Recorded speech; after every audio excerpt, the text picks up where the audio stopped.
Bạn cần bao nhiêu thông tin để mô tả một vật thể trong vũ trụ? Hãy thử bắt đầu với mặt trăng. Nhìn từ xa, nó có vẻ đơn giản, một khối cầu xám xịt với vô số lỗ va chạm. Nhưng để mô tả chính xác mặt trăng, chúng ta cần một lượng dữ liệu khổng lồ. Vị trí, kích thước của từng lỗ, thành phần khoáng vật của từng lớp địa chất, nhiệt độ bề mặt thay đổi theo thời gian, ảnh hưởng của gió mặt trời lên lớp bụi mịn.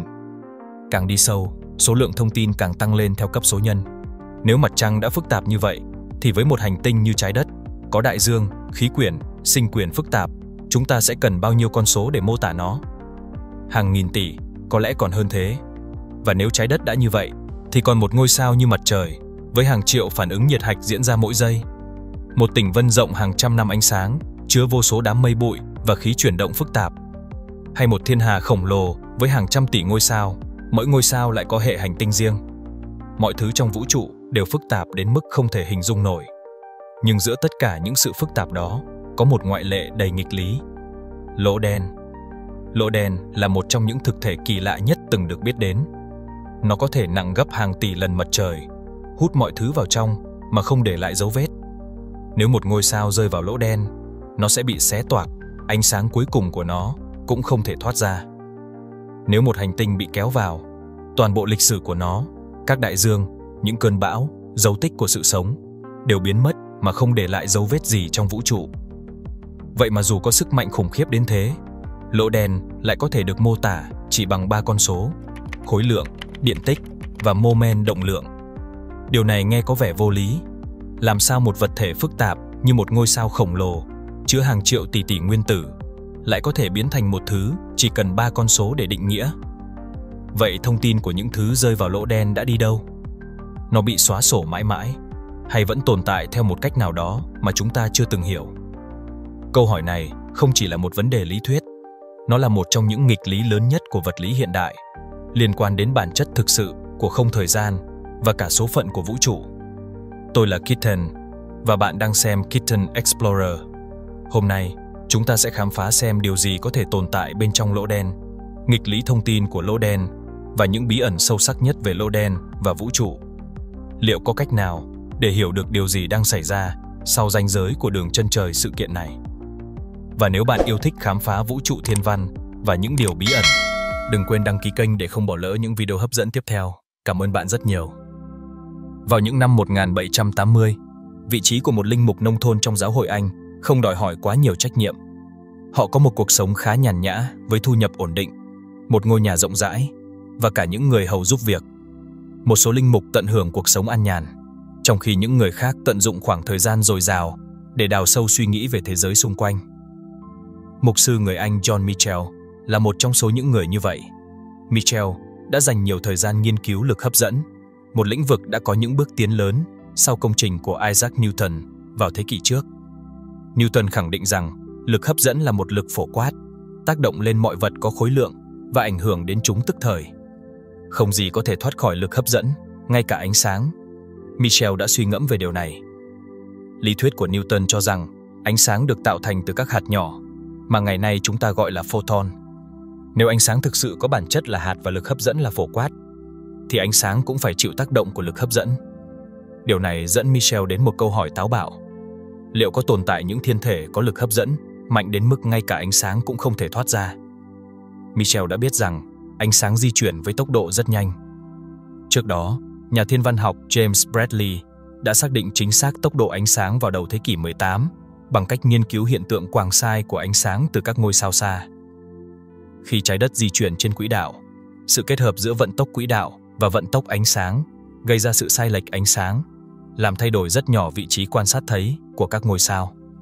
Qua đó, tốc độ ánh sáng được xác định vào khoảng 180.000 dặm mỗi giây, tương đương gần 300.000 km mỗi giây.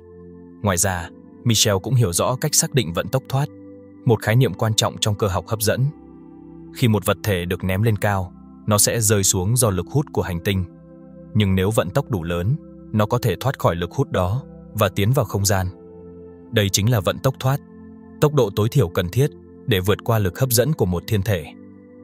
Theo lý thuyết hấp dẫn Newton, vận tốc này phụ thuộc vào khối lượng và bán kính của vật thể.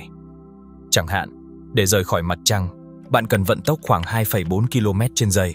Nhưng nếu muốn thoát khỏi trái đất, con số đó tăng lên 11,2 km trên giây. Đối với một hành tinh khổng lồ như sao Mộc, vận tốc thoát lên tới gần 60 km trên giây, và nếu muốn thoát khỏi sức hút khổng lồ của mặt trời, tốc độ cần thiết sẽ là 617 km trên giây, nhanh hơn gấp nhiều lần bất kỳ tàu vũ trụ nào từng được phóng đi. Nhưng điều gì sẽ xảy ra nếu có một thiên thể có mật độ cực kỳ cao, cao đến mức vận tốc thoát của nó lớn hơn cả tốc độ ánh sáng? Nếu điều này đúng, ánh sáng phát ra từ bề mặt sẽ không thể thoát ra ngoài, khiến thiên thể này trở nên vô hình tuyệt đối. Michel đã nhận ra rằng, về mặt lý thuyết, một vật thể như vậy có thể tồn tại, một thiên thể có trường hấp dẫn đủ mạnh để giữ cả ánh sáng. Ông đã tiên đoán về một dạng thiên thể mà ngày nay chúng ta gọi là lô đen. Tuy nhiên, vào thời điểm đó, ý tưởng này chỉ được xem như một giả thuyết mang tính lý thuyết và không thu hút nhiều sự quan tâm từ giới khoa học. Nó bị bỏ quên trong suốt hơn một thế kỷ, cho đến khi một nhà khoa học khác vô tình mở lại trang sách này. Vào những năm cuối Thế chiến thứ nhất, nhà thiên văn học người Đức Karl Schwarzschild, trong hoàn cảnh khắc nghiệt của chiến trường, đã tìm thấy một giải pháp đặc biệt cho các phương trình trong thuyết tương đối rộng của Albert Einstein. Einstein, vào năm 1915, đã phát triển thuyết tương đối rộng, mở rộng thuyết tương đối hẹp của ông để bao gồm cả lực hấp dẫn. Thay vì mô tả trọng lực như một lực, Einstein giải thích rằng vật thể có khối lượng làm bể cổng không thời gian xung quanh nó, và các vật thể khác chuyển động theo quỹ đạo này. Giải pháp của Schwarzschild mô tả không gian, thời gian xung quanh một vật thể hình cầu có khối lượng tập trung tại một điểm. Khi Schwarzschild tính toán kỹ lưỡng, ông nhận thấy rằng ở một bán kính nhất định, ngày nay gọi là bán kính Schwarzschild, không gì có thể thoát ra ngoài, kể cả ánh sáng. Đây chính là mô tả hiện đại đầu tiên về lô đen, một thiên thể đã được Michel tiên đoán từ thế kỷ 18. Công trình của Schwarzschild đã đặt nền móng cho sự hiểu biết hiện đại về lô đen, nhưng phải đến nửa sau thế kỷ 20, nhờ các nghiên cứu của John Wheeler, Roger Penrose và Stephen Hawking, khái niệm lô đen mới thực sự được công nhận và trở thành một phần quan trọng của vật lý thiên văn. Lô đen không còn là một giả thuyết trừu tượng, mà đã trở thành một thực thể có thật trong vũ trụ, với nhiều quan sát thực tế từ các kính thiên văn hiện đại, đặc biệt là hình ảnh đầu tiên của lô đen do dự án Event Horizon Telescope công bố vào năm 2019. Ngày nay, lỗ đen không chỉ là một chủ đề khoa học, mà còn là biểu tượng của những điều bí ẩn trong vũ trụ. Những suy ngẫm ban đầu của Michel đã đặt nền móng cho một trong những khám phá vĩ đại nhất của vật lý hiện đại, cho thấy rằng ngay cả những ý tưởng đi trước thời đại cũng có thể trở thành sự thật nếu được xem xét dưới ánh sáng của những tiến bộ khoa học tiếp theo. Giải pháp Schwarzschild không chỉ có ý nghĩa toán học mà còn tiết lộ một điều quan trọng về vật lý. Khi nghiên cứu một khối lượng cô đặc, ta có thể tìm thấy một bán kính giới hạn, một ranh giới đặc biệt xung quanh vật thể đó. Trong hệ tọa độ Schwarzschild, khoảng cách được tính từ vô cực, và tại một bán kính cụ thể, phương trình trường Einstein cho thấy một hiện tượng đặc biệt. Hệ tọa độ Schwarzschild có một điểm kỳ dị ở đây, một số thành phần của nghiệm trở về không, trong khi những thành phần khác tiến đến vô cực. Tuy nhiên, kỳ dị này thực ra chỉ là một kỳ dị tọa độ, không phải một kỳ dị vật lý thực sự. Khi chuyển sang một hệ tọa độ phù hợp hơn, như tọa độ Kruskal-Szekeres, ta thấy rằng tại bán kính này tồn tại một chân trời sự kiện, một bề mặt vô hình xung quanh vật thể, nơi mà một khi đã vượt qua, không gì có thể quay trở lại, kể cả ánh sáng. Đây chính là dấu hiệu đặc trưng của một lỗ đen. Hiện tượng này có thể được hiểu thông qua cách thuyết tương đối rộng mô tả hấp dẫn. Thay vì là một lực kéo như trong cơ học Newton, hấp dẫn là sự bề cổng của không thời gian. Khi một vật thể tiến gần chân trời sự kiện, không thời gian bị bể cổng đến mức mấy đường đi bên trong nó đều hướng vào trong. Không có vật thể nào có thể di chuyển nhanh hơn tốc độ ánh sáng, và khi một vật thể đến gần chân trời sự kiện, nó cần một vận tốc thoát ngày càng lớn hơn để thoát ra. Ở chính chân trời sự kiện, không có đường nào dẫn ra ngoài không thời gian thông thường nữa, đồng nghĩa với việc không có gì, kể cả photon, có thể thoát khỏi lỗ đen. Từ góc nhìn của một quan sát viên bên ngoài, vật thể rơi vào lỗ đen sẽ dần chậm lại và mở dần do hiệu ứng dịch chuyển hấp dẫn. Tuy nhiên, đối với chính vật thể đó, thời gian trôi qua một cách bình thường cho đến khi nó rơi vào điểm kỳ dị. Điểm kỳ dị là nơi mà không thời gian trở nên vô hạn, khiến thuyết tương đối rộng không còn mô tả chính xác được hiện thực. Đây là một trong những dấu hiệu cho thấy cần có một lý thuyết hấp dẫn lượng tử để giải thích điều gì thực sự xảy ra bên trong. Sự tồn tại của bán kính Schwarzschild không chỉ là một bài toán lý thuyết. Nếu một vật thể có khối lượng lớn bị nén xuống một kích thước nhỏ hơn bán kính Schwarzschild của chính nó sẽ không thể tránh khỏi sự sụp đổ hấp dẫn, dẫn đến sự hình thành một lỗ đen. Ví dụ, Nếu mặt trời của chúng ta bị nén xuống một bán kính nhỏ hơn 3 km, nó sẽ trở thành một lỗ đen. Đối với trái đất, bán kính Schwarzschild chỉ vào khoảng dưới 1 cm. Còn nếu toàn bộ ngân hà với hàng trăm tỷ ngôi sao bị nén xuống một vùng nhỏ hơn 0,2 năm ánh sáng, nó sẽ hình thành một lỗ đen siêu lớn. Giải pháp Schwarzschild được tìm ra vào năm 1915, nhưng trong nhiều thập kỷ, nó chỉ được coi là một kết quả mang tính toán học thuần túy, không có thực tế vật lý. Ngay cả trước đó, vào thế kỷ 18, John Michell và Pierre-Simon Laplace cũng đã từng đề xuất ý tưởng về các thiên thể tối, dark stars, với vận tốc thoát lớn hơn tốc độ ánh sáng, nhưng đó chỉ là suy luận từ cơ học Newton. Trong khi đó, thuyết tương đối rộng của Einstein cho phép mô tả một cách chặt chẽ hơn về sự tồn tại của những thiên thể như vậy. Tuy nhiên, ngay cả khi các tiên đoán của thuyết tương đối rộng đã được kiểm chứng qua nhiều thí nghiệm và quan sát, nghiên cứu về lỗ đen vẫn bị xem nhẹ trong một thời gian dài. Những năm 1920 đến 1950, khi cơ học lượng tử đang cách mạng hóa ngành vật lý, lực hấp dẫn lại bị xem như một lĩnh vực ít tiềm năng, không có tiến bộ đáng kể. Nhà vật lý danh tiếng Richard Feynman từng nhận xét một cách chua chát rằng những hội nghị về lực hấp dẫn vào thời điểm đó đầy những tranh luận nhưng không mang lại kết quả thực nghiệm nào đáng kể. Điều này bắt đầu thay đổi vào cuối những năm 1960, khi sự kết hợp giữa lý thuyết toán học và những khám phá thiên văn học đã đưa lỗ đen từ một khái niệm thuần túy sang một đối tượng vật lý thực sự. Một loạt quan sát về các nguồn bức xạ X năng lượng cao, chẳng hạn như Cygnus X1, đã cung cấp bằng chứng gián tiếp về sự tồn tại của các lỗ đen trong tự nhiên. Đồng thời, các nghiên cứu lý thuyết bởi Roger Penrose và Stephen Hawking đã đặt nền móng cho việc hiểu rõ hơn bản chất của sự sụp đổ hấp dẫn và cấu trúc không thời gian của lỗ đen. Stephen Hawking là một trong những nhân vật tiêu biểu nhất trong sự hồi sinh của nghiên cứu về lỗ đen. Sinh năm 1942, ông học vật lý tại Đại học Oxford trước khi chuyển đến Cambridge để nghiên cứu sau đại học. Nhưng cuộc đời ông thay đổi theo cách đầy định mệnh. Vào năm 21 tuổi, ông được chẩn đoán mắc bệnh thần kinh vận động, ALS, một căn bệnh có tiên lượng xấu, với tuổi thọ trung bình sau khi chẩn đoán chỉ khoảng 18 tháng. Nhận thức được điều này, Hawking lao vào nghiên cứu với một động lực mạnh mẽ hơn bao giờ hết, với mong muốn để lại một dấu ấn khoa học. Trong giai đoạn từ cuối những năm 1960 đến đầu thập niên 1970, Hawking hợp tác chặt chẽ với Roger Penrose để phát triển các định lý về điểm kỳ dị. Họ đã chứng minh rằng, trong những điều kiện rất chung, một vật thể có khối lượng lớn, chịu tác động của lực hấp dẫn, sẽ không thể tránh khỏi sự sụp đổ thành một điểm kỳ dị trong không thời gian. Kết luận này không chỉ mang tính dự đoán, mà còn là một chứng minh toán học chặt chẽ. Công trình này đã thay đổi cách nhìn nhận về lỗ đen. Không còn là những đối tượng kỳ lạ trong lý thuyết, chúng đã trở thành những thực thể vật lý có thể tồn tại và quan sát được trong vũ trụ. Và chính nhờ những nghiên cứu này, Hawking đã trở thành một trong những nhà khoa học có ảnh hưởng nhất thế kỷ 20, không chỉ vì những đóng góp học thuật, mà còn bởi câu chuyện cuộc đời đầy cảm hứng của ông. Những nghiên cứu này không chỉ định hình lại hiểu biết của chúng ta về vũ trụ, mà còn mở ra một kỷ nguyên mới trong vật lý thiên văn. Nghiên cứu về lỗ đen tiếp tục là một trong những lĩnh vực sôi động nhất, từ việc quan sát trực tiếp bóng tối của lỗ đen trong thiên hà Messier 87 đến các lý thuyết về hấp dẫn lượng tử. Sự hợp tác giữa Stephen Hawking và Roger Penrose đã làm thay đổi sâu sắc cách các nhà vật lý tiếp cận không gian và thời gian trong thuyết tương đối rộng. Một trong những đóng góp quan trọng của họ là phát triển sơ đồ Penrose, một công cụ mang tính đột phá, giúp đơn giản hóa và trực quan hóa các nghiệm phức tạp của phương trình trường Einstein. Những sơ đồ này không chỉ giúp minh họa cấu trúc nhân quả của không thời gian, mà còn cho phép các nhà vật lý có cái nhìn tổng thể về cách các vùng khác nhau trong vũ trụ có thể tác động lẫn nhau.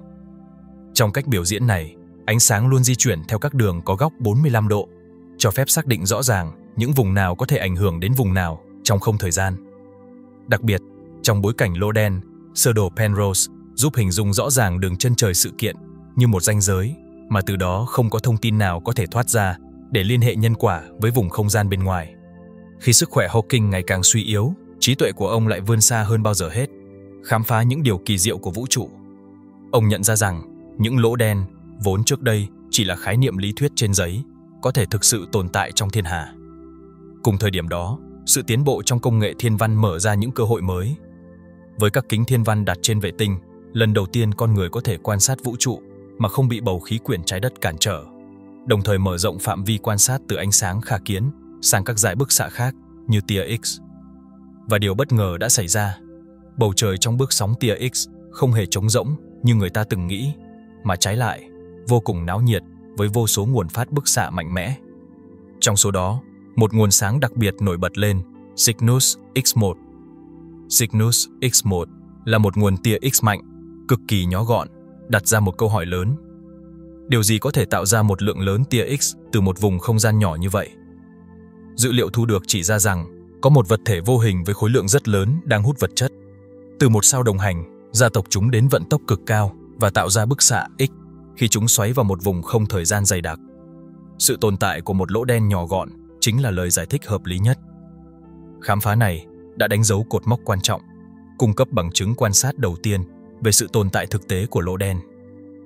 Từ những năm 1970 đến nay, hàng loạt lỗ đen khác đã được phát hiện, và giới thiên văn học ước tính rằng có thể có hàng trăm triệu lỗ đen trong ngân hà của chúng ta. Đặc biệt, năm 2015, một sự kiện mang tính đột phá đã diễn ra. Lần đầu tiên trong lịch sử, con người trực tiếp phát hiện sóng hấp dẫn, những đợt sóng trong cấu trúc không thời gian phát ra từ sự va chạm của hai lỗ đen. Tín hiệu này được ghi nhận bởi đài quan sát LIGO đã mở ra một kỷ nguyên mới trong ngành vật lý thiên văn, nơi lỗ đen không chỉ được phát hiện thông qua bức xạ mà còn thông qua chính những dao động trong kết cấu của vũ trụ. Nhưng cơn sốt về lỗ đen trong thời kỳ này không chỉ đến từ những quan sát thiên văn. Trong các văn phòng nghiên cứu, lỗ đen trở thành một sân chơi lý thuyết mới, nơi các nhà vật lý đầy giới hạn hiểu biết của nhân loại đến những câu hỏi cực đoan nhất. Liệu thông tin có thể bị phá hủy khi rơi vào lỗ đen không? Có tồn tại một loại vật lý mới bên trong chân trời sự kiện? Và liệu những lý thuyết vật lý hiện nay có đủ để miêu tả hoàn toàn bản chất của những thực thể này không? Trong khi quan sát thiên văn tiếp tục mang đến những bằng chứng ngày càng vững chắc về sự tồn tại của lỗ đen, thì mặt trận lý thuyết vẫn đang nỗ lực giải mã những bí ẩn sâu sắc nhất về chúng. Không có gì quen thuộc với con người hơn là khuôn mặt của chính chúng ta. Bất chấp sự giống nhau về cấu trúc cơ bản, mỗi khuôn mặt lại mang trong mình vô số biến thể, từ màu da, màu tóc, hình dáng đôi mắt cho đến những nụ cười và dấu vết của thời gian. Để mô tả chính xác một khuôn mặt, ta cần một lượng thông tin khổng lồ. Nhưng trái ngược với sự phức tạp đó, lỗ đen lại là những thực thể đơn giản đến mức đáng kinh ngạc. Và sự đơn giản này phản ánh trực tiếp trong các nghiệm của phương trình trường Einstein. Ngay từ khi Karl Schwarzschild tìm ra nghiệm đầu tiên vào năm 1915, mô tả một lỗ đen không quay, không tích điện, các nhà vật lý đã cố gắng mở rộng và khám phá những khả năng khác.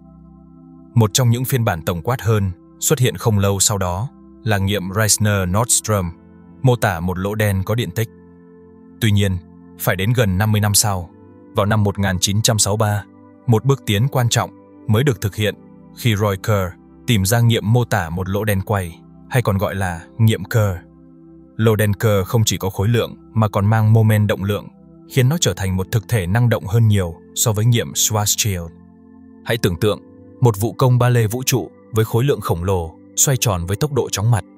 Khi thu tay lại, tốc độ quay tăng lên, và nếu đạt đến giới hạn, tất cả sẽ sụp đổ thành một lỗ đen, nhưng không phải một lỗ đen không quay, mà là một lỗ đen quay, giữ lại toàn bộ mô men động lượng trước đó. Nhưng tại sao vũ trụ dường như chỉ có một số ít loại lỗ đen? Khi nghiên cứu sâu hơn về các phương trình Einstein, các nhà vật lý nhận ra một điều kỳ lạ. Mặc dù có vô số cách hình thành lỗ đen, nhưng mỗi lỗ đen đều có thể được mô tả chỉ bằng 3 tham số: khối lượng, điện tích và mô men động lượng. Điều này dẫn đến một nguyên lý nổi tiếng, được gọi là định lý độc nhất của lỗ đen. Định lý này phát biểu rằng, ngoài 3 đặc điểm này, không còn gì khác có thể dùng để mô tả một lỗ đen.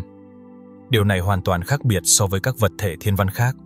Một quasar hạt nhân thiên hà hoạt động với sức mạnh khủng khiếp, đòi hỏi vô số tham số để mô tả. Một ngôi sao cũng có rất nhiều đặc tính, từ khối lượng, nhiệt độ, tuổi đời, thành phần hóa học cho đến lịch sử tiến hóa. Thậm chí, ngay cả một tiểu hành tinh nhỏ bé cũng có những dấu vết riêng biệt từ hàng triệu năm di chuyển trong không gian. Nhưng đối với lỗ đen, tất cả những dấu ấn quá khứ đó đều biến mất sau chân trời sự kiện. Dù một ngôi sao có cấu tạo phức tạp đến đâu trước khi sụp đổ, thì một khi nó trở thành lỗ đen, chỉ 3 con số, khối lượng, điện tích và mô men động lượng là đủ để xác định hoàn toàn bản chất của nó. Tất cả các đặc điểm ban đầu, dù phong phú đến đâu, cũng bị xóa sạch. Nhà vật lý John Wheeler đã tóm tắt điều này trong một câu nói nổi tiếng. Lỗ đen không có tóc. Black holes have no hair. Câu nói này không chỉ là một phép ẩn dụ đẹp, mà còn mang ý nghĩa khoa học sâu sắc. Trong khi hầu hết các vật thể trong vũ trụ đều mang theo dấu vết riêng biệt về quá khứ của chúng, lỗ đen lại hoàn toàn che giấu mọi thông tin này. Tất cả những gì chúng ta có thể biết về một lỗ đen chỉ gói gọn trong 3 con số. Đây chính là sự tối giản tuyệt đối của thiên nhiên, nhưng cũng là một trong những bí ẩn lớn nhất của vũ trụ. Giờ hãy thử suy nghĩ theo một cách khác. Khi một nhà vật lý nghe thấy cụm từ có bao nhiêu cách để điều này xảy ra, họ không chỉ nghĩ đến toán học mà còn liên tưởng ngay đến một lĩnh vực quan trọng của vật lý: nhiệt động lực học, ngành khoa học nghiên cứu về nhiệt, năng lượng và entropy. Hãy nhìn vào không gian xung quanh bạn. Không khí trong phòng là một hỗn hợp khí có nhiệt độ và áp suất nhất định. Bạn có thể cảm nhận được điều này khi gió lùa qua cửa sổ hoặc khi máy bay thay đổi độ cao. Tuy nhiên, bạn không thể nhìn thấy từng phân tử riêng lẻ của không khí. Không khí trong không gian xung quanh bạn có hàng tỷ tỷ phân tử chuyển động hỗn loạn, va chạm và phân tán liên tục theo mọi hướng. Nhưng thay vì theo dõi từng phân tử riêng lẻ, các nhà khoa học sử dụng những thông số tổng quát như nhiệt độ và áp suất để mô tả hệ thống này. Điều đó giúp biến hàng nghìn tỷ trạng thái vĩ mô thành một vài con số dễ hiểu và hữu ích. Bây giờ, hãy xem xét một vật thể hoàn toàn khác. Lỗ đen. Một lỗ đen chỉ được đặc trưng bởi 3 tham số vật lý chính: khối lượng, moment quay, spin và điện tích. Điều này từng dẫn đến một quan điểm phổ biến trong vật lý. Lỗ đen là những thực thể không có tóc, nghĩa là chúng không lưu giữ bất kỳ thông tin nào về vật chất đã rơi vào bên trong. Nhưng nếu vậy, liệu các quy luật nhiệt động lực học có còn đúng đối với lỗ đen hay không? Khi một hệ thống vật lý có thể được mô tả chỉ bằng một số ít tham số, điều đó thường gợi ý rằng bên trong nó tồn tại vô số trạng thái vĩ mô mà ta không thể quan sát trực tiếp. Và trong vật lý, có một đại lượng dùng để tính số trạng thái vĩ mô này, entropy. Entropy là thước đo số lượng cách mà một hệ có thể sắp xếp các trạng thái bên trong của nó, mà vẫn duy trì các thuộc tính vĩ mô như nhiệt độ hay áp suất. Đối với khí, entropy tăng theo nhiệt độ, bởi khi nhiệt độ tăng, các phân tử khí chuyển động nhanh hơn và có nhiều cách hơn để phân bố động năng của chúng. Nhưng liệu khái niệm này có thể áp dụng cho lỗ đen, một vật thể mà dường như không có cấu trúc nội tại nào mà ta có thể quan sát? Câu trả lời đáng kinh ngạc là có. Ý tưởng này bắt nguồn từ những năm 1970, khi nhà vật lý Jacob Bekenstein đặt ra một câu hỏi đơn giản nhưng mang tính cách mạng. Ông nhận thấy rằng, theo nguyên lý nhiệt động lực học, entropy của toàn bộ vũ trụ phải luôn tăng, hoặc ít nhất là không giảm. Nhưng nếu ta ném một vật có entropy cao, chẳng hạn như một cốc trà nóng, vào lỗ đen, thì entropy của nó dường như sẽ biến mất hoàn toàn khỏi vũ trụ. Điều này mâu thuẫn trực tiếp với định luật thứ hai của nhiệt động lực học. Để giải quyết nghịch lý này, Bekenstein đề xuất rằng lỗ đen cũng phải có entropy, và hơn thế nữa, entropy này tỷ lệ với diện tích bề mặt của chân trời sự kiện, không phải thể tích của lỗ đen. Đây là một sự khác biệt quan trọng. Trong khi entropy của hầu hết các hệ vật lý tỷ lệ với thể tích, thì đối với lỗ đen, entropy lại chỉ phụ thuộc vào diện tích bề mặt của nó. Điều này ngụ ý rằng thông tin về tất cả vật chất rơi vào lỗ đen không bị mất hoàn toàn, mà có thể được mã hóa trên bề mặt của chân trời sự kiện. Stephen Hawking sau đó đã mở rộng ý tưởng này bằng cách áp dụng cơ học lượng tử vào lỗ đen. Ông phát hiện ra rằng lỗ đen không hoàn toàn đen. Chúng phát ra một dạng bức xạ lượng tử, ngày nay được gọi là bức xạ Hawking. Điều này không chỉ củng cố ý tưởng rằng lỗ đen có entropy, mà còn gọi mở một trong những câu hỏi sâu sắc nhất trong vật lý hiện đại. Nếu lỗ đen có entropy và phát ra bức xạ giống như một vật thể nhiệt động lực học, thì liệu thông tin về những gì đã rơi vào lỗ đen có thực sự bị mất mãi mãi khi nó bốc hơi không? Nghịch lý này, được gọi là nghịch lý thông tin lỗ đen, vẫn là một trong những vấn đề chưa có lời giải quan trọng nhất trong vật lý lý thuyết. Nó thúc đẩy các nghiên cứu về bản chất của không thời gian, mối liên hệ giữa cơ học lượng tử và hấp dẫn, và thậm chí cả lý thuyết holographic, ý tưởng rằng toàn bộ thông tin trong vũ trụ 3 chiều có thể được mã hóa trên một bề mặt 2 chiều. Và tất cả những điều này bắt đầu từ một câu hỏi tưởng như đơn giản. Điều gì xảy ra với entropy khi một vật thể rơi vào lỗ đen? Kể từ khi những lỗ đen đầu tiên được phát hiện vào thập niên 1960, các nhà thiên văn đã tìm ra vô số lỗ đen với khối lượng trải dài trên một khoảng rộng đáng kinh ngạc. Những lỗ đen siêu lớn như Phoenix A hay Tôn 618 có khối lượng lên tới hàng trăm tỷ lần khối lượng mặt trời. Đây là những con quái vật vũ trụ nằm tại trung tâm của các thiên hà hoạt động mạnh mẽ, nơi chúng giải phóng những cột bức xạ khổng lồ dưới dạng quasar. Ngược lại, những lỗ đen siêu bé được biết đến chỉ có khối lượng gấp vài lần mặt trời. Chúng thường được phát hiện khi là bạn đồng hành vô hình của các sao neutron hoặc sao sưng. Điều kỳ lạ là, mặc dù nhỏ bé hơn rất nhiều so với các quái vật siêu lớn, những lỗ đen này lại có nhiệt độ cao hơn hàng tỷ lần. Tuy nhiên, ngay cả với mức nhiệt độ cao này, chúng cũng chỉ nóng hơn khoảng 1% triệu độ so với những lỗ đen khổng lồ. Nhưng từ đâu mà những lỗ đen này lại có nhiệt độ? Vào đầu thập niên 1970, Jacob Bekenstein và Stephen Hawking đã thay đổi hoàn toàn cách chúng ta hiểu về lỗ đen. Họ chỉ ra rằng lỗ đen không phải là những vật thể hoàn toàn tĩnh lặng như từng được biết trước đó, mà thực chất có entropy, một đại lượng liên quan mật thiết đến nhiệt độ theo các nguyên lý nhiệt động lực học. Hãy hình dung một khối khí nóng rơi vào lỗ đen. Khi nó bị hấp thụ, tất cả thông tin về nhiệt độ và entropy của khí dường như biến mất hoàn toàn. Nếu lỗ đen chỉ là một vật thể hấp thụ tuyệt đối, không phát ra bất kỳ thứ gì, nó sẽ có nhiệt độ tuyệt đối bằng không. Điều này đi ngược lại với các nguyên lý nhiệt động lực học. Đây chính là nghịch lý khiến Hawking phải suy nghĩ lại về bản chất của lỗ đen. Ông nhận ra rằng, nếu lỗ đen có entropy, thì theo quy tắc nhiệt động lực học, nó cũng phải có nhiệt độ. Hơn nữa, lỗ đen không phải là những thực thể hoàn toàn không quay, mà thực chất có thể phát ra bức xạ. Một hiệu ứng sau này được gọi là bức xạ Hawking. Và đây là kết luận đáng kinh ngạc. Lỗ đen càng lớn, nhiệt độ của nó càng thấp, lỗ đen càng nhỏ, nhiệt độ của nó càng cao. Lý do nằm ở mối liên hệ giữa entropy và diện tích chân trời sự kiện của lỗ đen. Trong trường hợp lỗ đen Schwarzschild đơn giản nhất, entropy tỷ lệ với bình phương khối lượng. Điều này dẫn đến nhiệt độ tỷ lệ nghịch với khối lượng. Kết quả là một lỗ đen khối lượng sao, tức khoảng vài chục lần khối lượng mặt trời, có nhiệt độ chỉ khoảng 1/1000 Kelvin, lạnh hơn rất nhiều so với nền vị sóng vũ trụ CMB. Trong khi một lỗ đen siêu nhỏ, giả thuyết về những lỗ đen nguyên thủy có kích thước chỉ bằng một ngọn núi lớn, nhưng khối lượng cực kỳ cô đặc, có thể đạt tới hàng trăm tỷ Kelvin, nóng hơn cả lõi của những ngôi sao lớn nhất. Điều này tạo ra một nghịch lý trực giác. Thông thường, khi một vật thể nóng phát ra nhiệt, nó sẽ nguội dần đi. Nhưng lỗ đen lại ngược lại. Khi nó bức xạ năng lượng ra ngoài qua bức xạ Hawking, nó không nguội đi mà nóng lên hơn nữa. Bởi vì khi khối lượng giảm, nhiệt độ của nó tăng theo quy luật nghịch đạo. Quá trình này tiếp tục cho đến khi lỗ đen bốc hơi hoàn toàn trong một vụ nổ cuối cùng mạnh mẽ, giải phóng tất cả năng lượng còn lại ra ngoài vũ trụ. Lý thuyết về bức xạ Hawking không chỉ thay đổi cách chúng ta hiểu về nhiệt độ của lỗ đen, mà còn đặt ra một trong những vấn đề sâu sắc nhất của vật lý hiện đại. Điều gì xảy ra với thông tin rơi vào lỗ đen? Nếu một lỗ đen bốc hơi hoàn toàn, thông tin về những thứ đã từng rơi vào, nó có bị hủy diệt không? Hay nó vẫn tồn tại theo một cách nào đó? Dù vẫn còn nhiều điều chưa được hiểu hết, nhưng có một điều chắc chắn.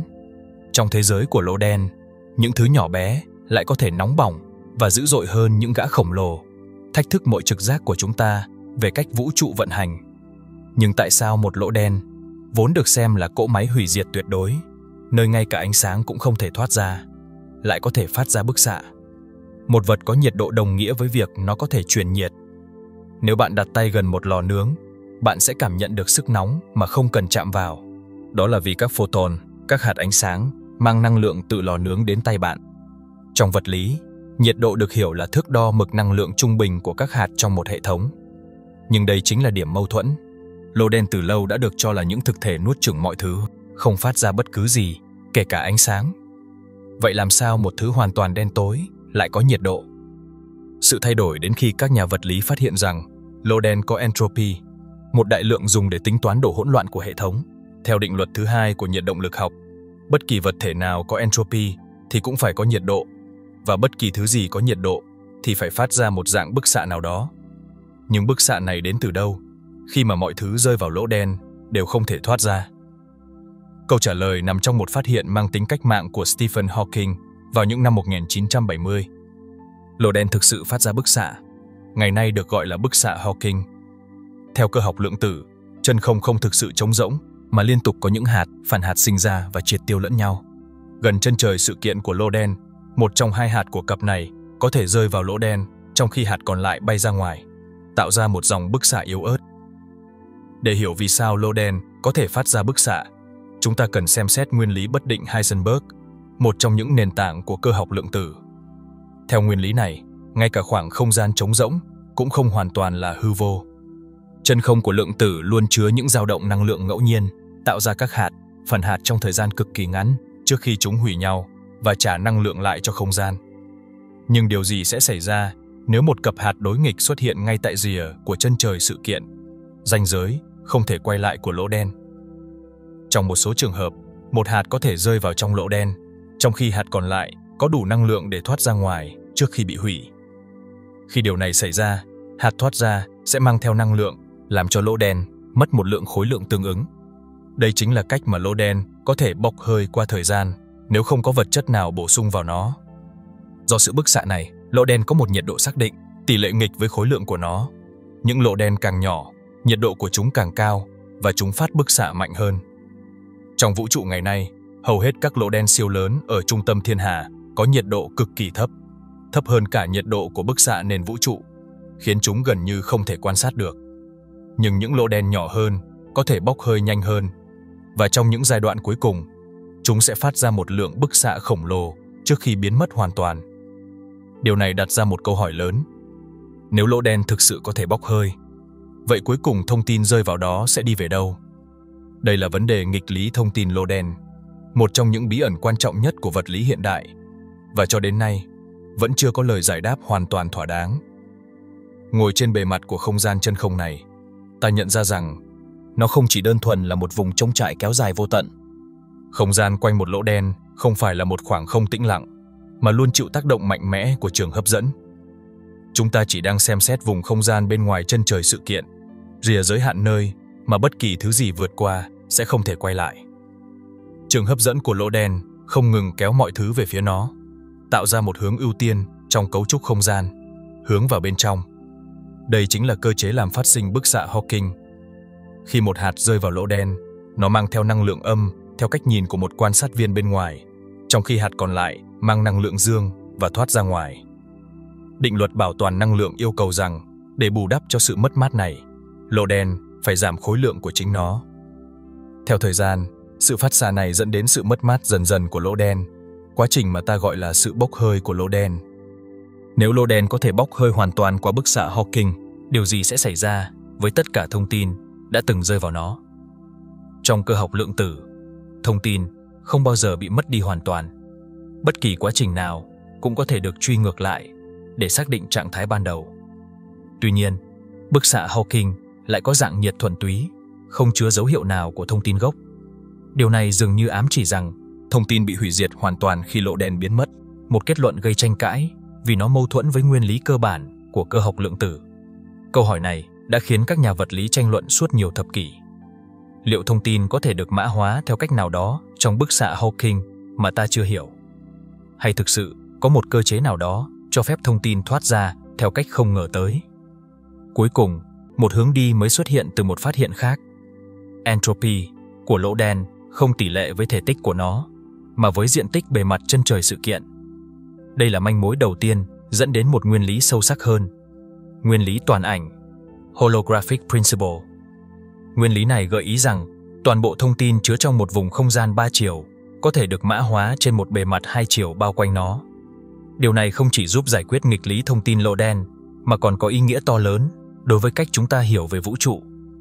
Nếu toàn bộ thông tin trong một vùng không gian có thể được ghi lại trên bề mặt của nó, thì có lẽ chính thức tại của chúng ta cũng chỉ là một hình chiếu của một thực thể cơ bản hơn nhiều.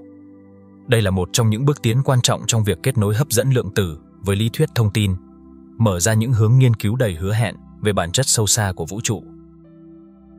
Liệu có thứ gì tương tự như lỗ đen hay không? Đây là một câu hỏi đầy thách thức, không chỉ vì sự kỳ lạ của lỗ đen, mà còn vì bản chất của nó khiến việc kiểm chứng thực nghiệm gần như là bất khả thi. Để hiểu rõ hơn, hãy tưởng tượng một con tàu vũ trụ tiên tiến nhất, có khả năng tiếp cận ranh giới của một lỗ đen. Khi con tàu tiến gần đến chân trời sự kiện, nó có thể gửi tín hiệu về cho nhân loại. Nhưng ngay khi vượt qua ranh giới này, tất cả thông tin đều bị chặn đứng, không thứ gì, kể cả ánh sáng hay dữ liệu, có thể quay trở lại. Điều đó đồng nghĩa với việc dù một nhà thám hiểm lý thuyết có tiến sâu vào bên trong, khám phá những bí mật chưa từng được biết đến, thì những gì họ tìm thấy sẽ không bao giờ có thể truyền ra ngoài để con người kiểm chứng. Chính vì điều này, phần bên trong của lỗ đen trở thành một khu vực nằm ngoài tầm với của khoa học thực nghiệm, không chỉ vì giới hạn về công nghệ mà còn do các nguyên lý vật lý ngăn cản. Nếu không thể quan sát trực tiếp, liệu chúng ta có cách nào khác để tìm hiểu nó hay không? Câu trả lời là toán học. Các mô hình toán học đã trở thành công cụ mạnh mẽ, giúp các nhà vật lý suy luận về những thứ mà chúng ta không thể nhìn thấy bằng mắt thường. Nếu một mô hình toán học đủ chặt chẽ và hợp lý, nó có thể tiết lộ những quy luật chi phối thực tế của vũ trụ. Một trong những nghiên cứu thành công nhất trong lĩnh vực này đến từ công trình của Andrew Strominger và Kumrun Vafa vào năm 1995. Hai nhà vật lý này đã nghiên cứu một loại lỗ đen đặc biệt trong bối cảnh lý thuyết dây, một mô hình cho rằng vũ trụ không chỉ có 3 chiều không gian và 1 chiều thời gian như chúng ta quen thuộc, mà còn tồn tại nhiều chiều không gian khác. Trong không gian 5 chiều, họ đã tìm ra một dạng lỗ đen có tính đối xứng cao, giúp các phép tính trở nên khả thi hơn. Quan trọng hơn, bằng cách phân tích các đối tượng lý thuyết gọi là D-brane, họ đã có thể đem chính xác số lượng trạng thái lượng tử tiềm năng tạo nên lỗ đen. Kết quả mà Strominger và Vafa thu được là một bước đột phá quan trọng. Số trạng thái vĩ mô này khớp hoàn toàn với công thức entropy của lỗ đen mà Stephen Hawking từng đề xuất. Đây là một trong những bằng chứng mạnh mẽ nhất cho thấy entropy của lỗ đen có thể được hiểu từ góc độ vĩ mô, tương tự như cách chúng ta hiểu entropy của các hệ vật lý thông thường. Điều này giúp củng cố niềm tin rằng lỗ đen không phải là những thực thể hoàn toàn bí ẩn, mà chúng có thể được mô tả bằng các quy luật lượng tử ở cấp độ vĩ mô. Tuy nhiên, vẫn còn một khoảng cách rất lớn giữa mô hình lý thuyết và lỗ đen thực tế. Những lỗ đen mà chúng ta quan sát được, như Cygnus A hay Tôn 618, có thể có cấu trúc rất khác biệt so với những gì các mô hình toán học hiện tại dự đoán. Lỗ đen vẫn là một trong những câu đố lớn nhất của vật lý hiện đại, nơi mà thuyết tương đối rộng, cơ học lượng tử và vật lý thiên văn giao thoa. Gần 3 thế kỷ sau khi khái niệm này lần đầu tiên được đề xuất, lỗ đen vẫn là những thực thể bí ẩn nhất trong vũ trụ, và có lẽ cũng là chìa khóa để giải mã những quy luật sâu xa nhất của tự nhiên. Cảm ơn bạn đã theo dõi Kitten Explorer. Nếu bạn thấy chủ đề này thú vị, đừng quên thích và đăng ký kênh để không bỏ lỡ những khám phá hấp dẫn về vũ trụ. Tôi là Kitten, và chúng ta sẽ còn rất nhiều hành trình kỵ thú phía trước. Xin chào và hẹn gặp lại các bạn trong video tiếp theo.